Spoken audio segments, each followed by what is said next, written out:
Hey, welcome to Unit 7-5 here. This is our lesson for today, Multistep Inequalities. Now, we've seen multistep equations before.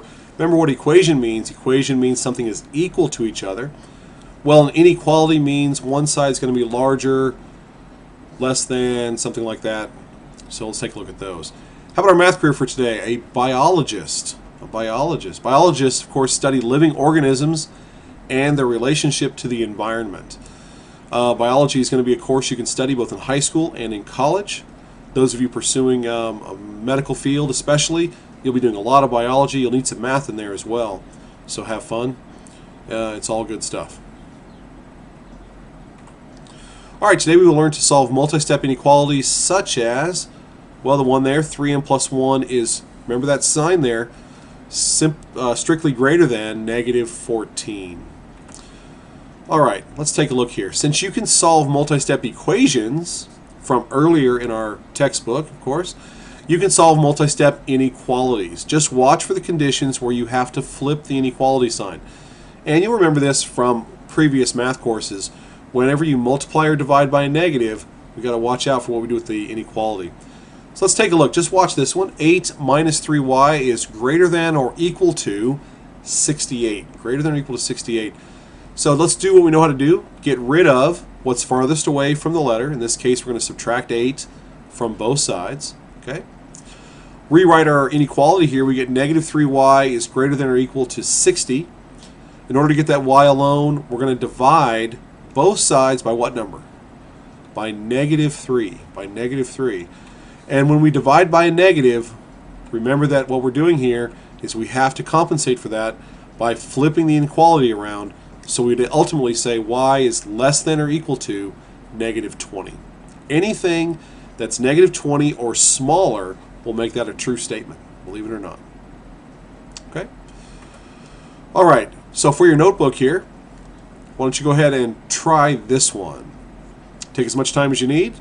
I'm not going anywhere as long as you hit that pause button.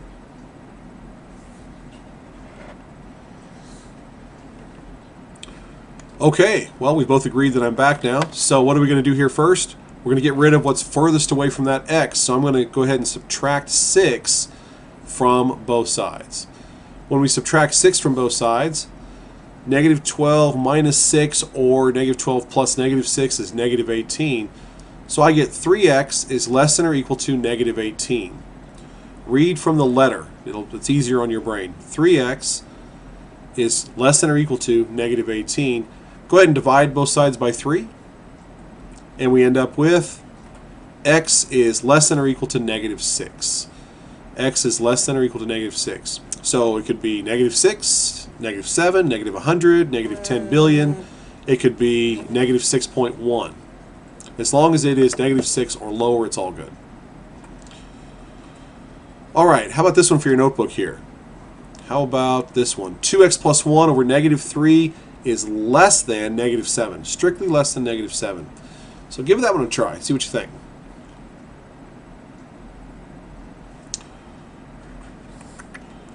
Alright, did you start by multiplying by what? Did you start by multiplying by negative 3? Good. Multiply by negative 3. Now remember, when you multiply by negative 3, negative 7 times negative 3 is going to give you a positive answer. But because you multiplied by negative 3, what do? You multiplied by a negative, so you had to flip that inequality around right at the beginning. Okay, so whenever you, whether it be once or multiple times, whenever you multiply or divide by a negative, you've got to spin that inequality. Alright, let's just go from here. Nice and simple now. Let's subtract 1 from both sides. And I think we already know what the answer is. 2x is greater than 20. Divide both sides by 2. 2 multiplied by any number larger than 10 will work. Plug in an 11, a 12, a 200, a 50, a 94. Anything you want that's larger than 10 will be a true statement there. Alright, that's it for lesson 7-5. Instruction at the top, digital scored practice at the bottom. Have fun.